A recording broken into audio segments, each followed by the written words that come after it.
द्रोहु वंश।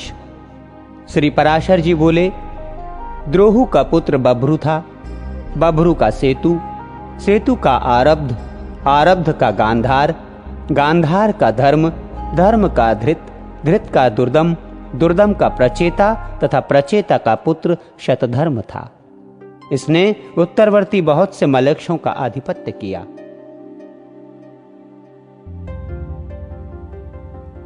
अनुवंश।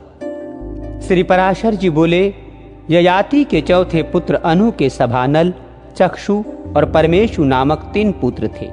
सभानल का पुत्र काला नल हुआ तथा काला नल के संजय, संजय के पुरंजय, पुरंजय के जन्मेजय और जन्मेजय के महाशाल, महाशाल के महानमा और महानमा के उशीनर तथा तितिक्षु नामक 2 पुत्र हुए। उशीनर के शिबी, नृग, नर, कृमि और वर्म नामक 5 पुत्र हुए। उनमें से शिबी के पृषदर्भ, सुवीर, केकय और मर्द्रक ये 4 पुत्र थे। तितिक्षु का पुत्र रुषदत्र हुआ। उसके हेम, हेम के सुतपा और सुतपा के बलि नामक पुत्र हुआ। इस बलि के क्षेत्र रानी में दीर्घतमा नामक मुनि ने अंग, वंग, कलिंग, सुह और पौंड्र नामक 5 वालेय क्षत्रिय उत्पन्न किए। इन बलिपुत्रों की संतति के नामानुसार 5 देशों के भी ये ही नाम पड़े। इनमें से अंग से अनपान, अनपान से दिविरथ, दिविरथ से धर्मरथ और धर्मरथ से चित्ररथ का जन्म हुआ, जिसका दूसरा नाम रोमपाद था। इस रोमपाद के मित्र दशरथ जी थे। अज के पुत्र दशरथ जी ने रोमपाद को संतानहीन देखकर उन्हें पुत्री रूप से अपनी शांता नाम की कन्या गोद दे दी थी। रोमपाद का पुत्र चतुरंग था। चतुरंग के पृथुलाक्ष तथा पृथुलाक्ष के चंप नामक पुत्र हुआ, जिसने चंपा नाम की पुरी बसाई। चंप के हरियंग नामक पुत्र हुआ। हरियंग से भद्ररथ, भद्ररथ से बृहदत्र, बृहद्रथ से बृहत्कर्मा, बृहत्कर्मा से बृहदानु, बृहदानु से बृहन्मना, बृहन्मना से जयद्रथ का जन्म हुआ। जयद्रथ की ब्राह्मण और क्षत्रियों के संसर्ग से उत्पन्न हुई पत्नी के गर्भ से विजय नामक पुत्र जन्म हुआ। विजय के धृति नामक पुत्र हुआ। धृति के धृतव्रत, धृतव्रत के सत्यकर्मा और सत्यकर्मा के अतिरथ का जन्म हुआ, जिसने कि स्नान के लिए गंगा जी में जाने पर पिटारी में रखकर प्रथा द्वारा बहाए हुए कर्ण को पुत्र रूप से पाया था। इस कर्ण का पुत्र वृषसेन था। बस अंगवंश इतना ही है। इसके आगे पुरुवंश का वर्णन सुनो। पुरुवंश। श्री पराशर जी बोले, पुरु का पुत्र जन्मेजय था।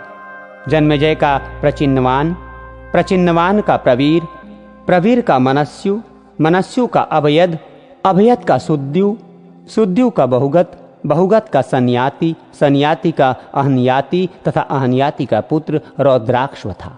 रौद्राक्ष के ऋतेषु, कक्षेषु, स्थंडलेषु, कृतेषु, जलेषु, धर्मेषु, धृतेषु, स्थलेषु, सन्नतेषु और वनेषु नामक 10 पुत्र थे।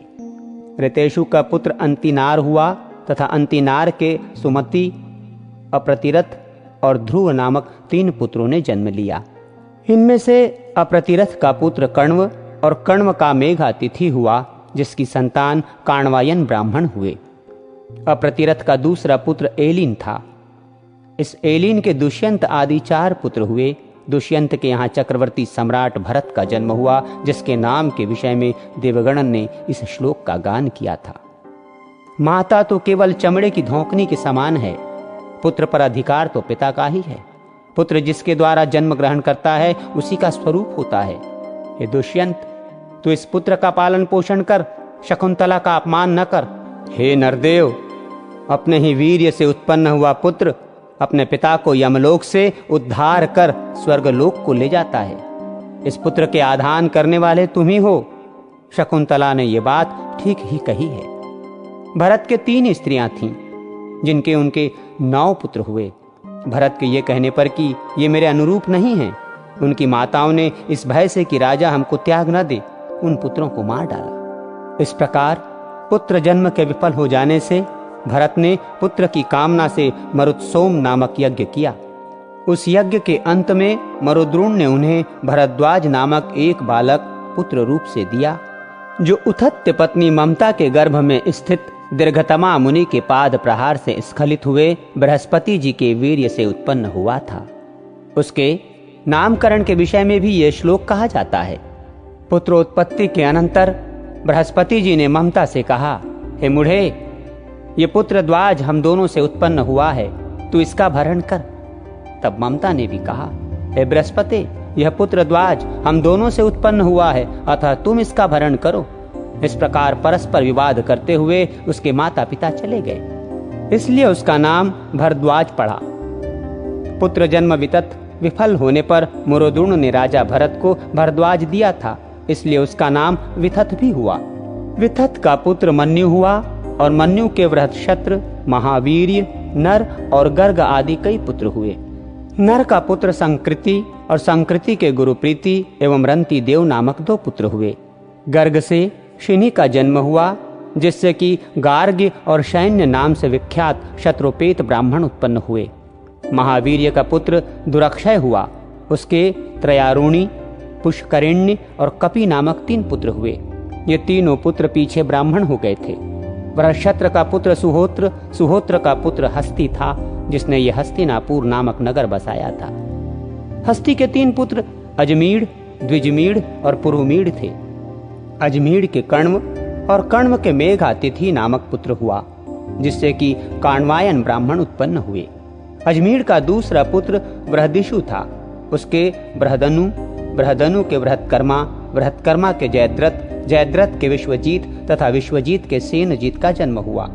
सेनजीत के रुचिराक्ष, काश्य, दृढ़हनु और वत्सहनु नामक 4 पुत्र हुए। रुचिराक्ष के पृथुसेन, पृथुसेन के पार और पार के नील का जन्म हुआ। इस नील के 100 पुत्र थे, जिनमें काम्पिल्य नरेश समर प्रधान था। समर के पार, सुपार और सदक्ष्व नामक 3 पुत्र थे। सुपार के पृथु, पृथु के सुकृति, सुकृति के विभ्राज और विभ्राज के अणुह नामक पुत्र हुआ, जिसने शुककन्या कीर्ति से विवाह किया था। अणुह से ब्रह्मदत्त का जन्म हुआ। ब्रह्मदत्त से विश्वक्सेन, विश्वक्सेन से उदक्वसेन और उदक्वसेन से भल्लाभ नामक पुत्र उत्पन्न हुआ। द्विजमीढ़ का पुत्र यविनर था, उसका धृतिमान, धृतिमान का सत्यधृति, सत्यधृति का दृढ़नेमी, दृढ़नेमी का सुपार्श्व, सुपार्श्व का सुमति, सुमति का सन्नतिमान तथा सन्नतिमान का पुत्र कृत हुआ, जिसे हिरण्यनाभ ने योग विद्या की शिक्षा दी थी तथा जिसने प्राच्य सामक श्रुतियों की 24 संहिताएं रची थी। कृत का पुत्र उग्रायुध था, जिसने अनेकों निपवंशीय क्षत्रियों का नाश किया। उग्रायुध के शैम्य के सुधीर, सुधीर के रिपुजन्य और रिपुजन्य से बहुरथ ने जन्म लिया। ये सब पूर्ववंशीय राजागण हुए। अजमीढ़ की नलनी नामनी एक भार्या थी, उसके नील नामक एक पुत्र हुआ। नील के शांति, शांति के सुशांति, सुशांति के पुरंजय, पुरंजय के ऋक्ष और ऋक्ष के हर्यक्ष नामक पुत्र हुआ। हर्यक्ष के मृदुल, सृंजय, वृहदिषु, यविनर और काम्पिल्य नामक 5 पुत्र हुए। पिता ने कहा था कि मेरे ये पुत्र मेरे आश्रित 5 देशों की रक्षा करने में समर्थ हैं, इसलिए वे पांचाल कहलाए। मृदुल से मौद्रल्य नामक क्षेत्रोपेत ब्राह्मणों की उत्पत्ति हुई। मृदुल से बृहद्रश्व और बृहदश्व से दिवोदास नामक पुत्र एवं अहल्या नाम की एक कन्या का जन्म हुआ। अहल्या से महर्षि गौतम के द्वारा शतानंद का जन्म हुआ। शतानंद से धनुर्वेद का पारदर्शी सत्यधृति उत्पन्न हुआ। एक बार अप्सराओं में श्रेष्ठ उर्वशी को देखने से सत्यधृति का वीर्य स्खलित होकर शरस्तंभ सरकंडे पर पड़ा।